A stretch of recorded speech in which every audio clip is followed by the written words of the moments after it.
Hello, everyone. Our focus today is on a crucial subject in the oil and gas sector: fluid dynamics and its pivotal role in ensuring pipeline integrity and effective corrosion management. As operators and engineers in the field, understanding fluid dynamics is vital. It's not just about keeping things flowing smoothly, it's about preventing pipeline failures and optimizing the lifespan of our infrastructure.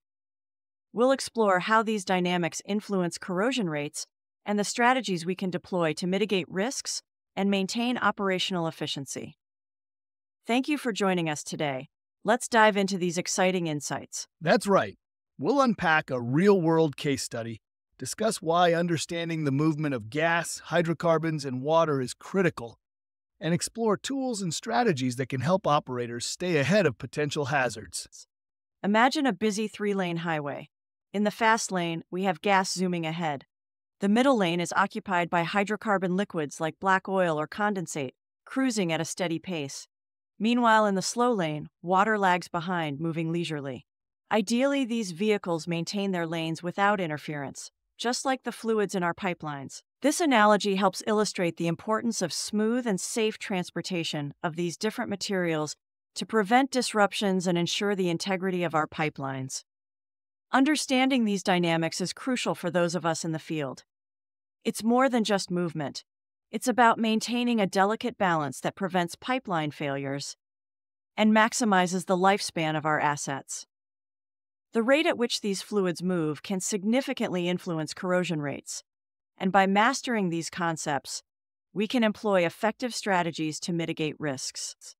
By embracing the science of fluid dynamics, you're empowering your teams to protect the infrastructure we rely on every day. This knowledge translates directly into improved safety, reliability, and efficiency of your operations. Thank you for being here. Let's explore these exciting and essential insights further. But what happens when traffic jams occur? In pipelines, water can accumulate in low-flow areas or get stuck in upward inclined sections. When the shear stress between the gas and hydrocarbon is no longer able to drag the water along, oil-water slippage occurs, and the water accumulates within low-flow zones, at regions where the upwards inclination angle of the pipeline exceeds the critical angle for triggering water holdup.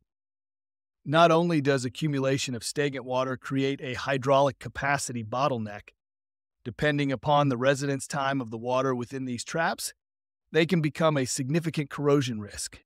When stagnant water accumulates, it often occupies 30 to 50% of a pipeline's cross-section area, creating ideal conditions for corrosion to occur, and also limits the effectiveness of the continuously injected corrosion inhibitor. That's right. Over time, stagnant water becomes corrosive. CO2 from the gas phase dissolves into the water, lowering the pH and accelerating corrosion rates. Add bacterial growth or solids settling into the mix, and the situation worsens quickly. Let's put this into context with a real-world example. A major operator in the Rocky Mountains was managing a 10-mile wet gas pipeline. For years, they relied on continuous corrosion inhibitor injection, which was transported along the entire pipeline length by the rapidly moving water film. This strategy worked well, until they identified a cluster of minor internal corrosion defects located near the beginning of the pipeline during the application of an inline pipeline inspection. And here's where things took a turn. To address the defects, they initiated monthly pigging to periodically clear stagnant water accumulations and installed a sophisticated corrosion monitoring device at the location of the identified corrosion defects. Within 2 years, the pipeline failed 5 miles downstream of the pipeline origin, at a location that exhibited no prior corrosion issues during the inline inspection. Yet, the corrosion monitoring device showed no active corrosion. So what happened? The root cause was a disruption to the steady-state water film dynamics with unintended negative consequences to the corrosion inhibitor effectiveness.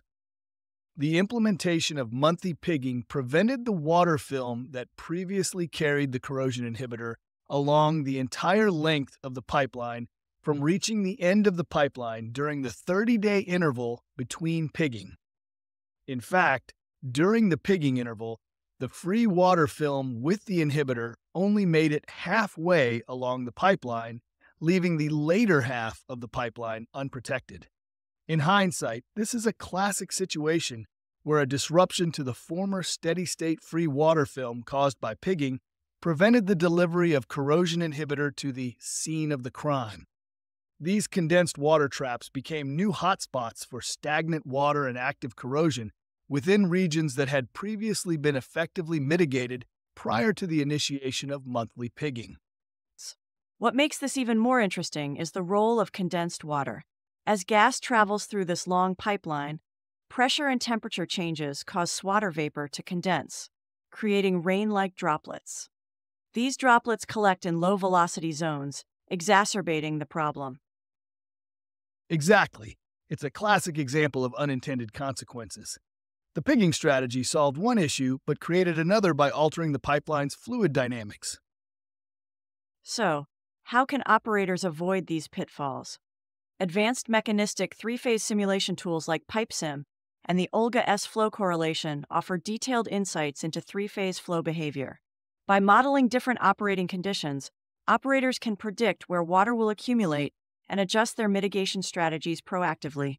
These tools allow us to simulate a range of potential flow cases to establish the influence of changes in flow rates and operating pressures to the water film transport properties. With this data, operators can pinpoint high-risk areas and implement hazard-appropriate mitigation strategies to address the changes to the corrosion hazard profile. These tools have been at the heart of the Trusted Pipeline Advisor's QIC corrosion hazard profiling service. A proven game-changer for oil and gas producers and pipeline operators who have integrated QIC and corresponding corrosion management plans, CMP-ICs, into their corporate integrity management program. For sure, QSS and CMP-ICs provide a more robust foundation for deployment of corrosion mitigation controls than simplified rules of thumb.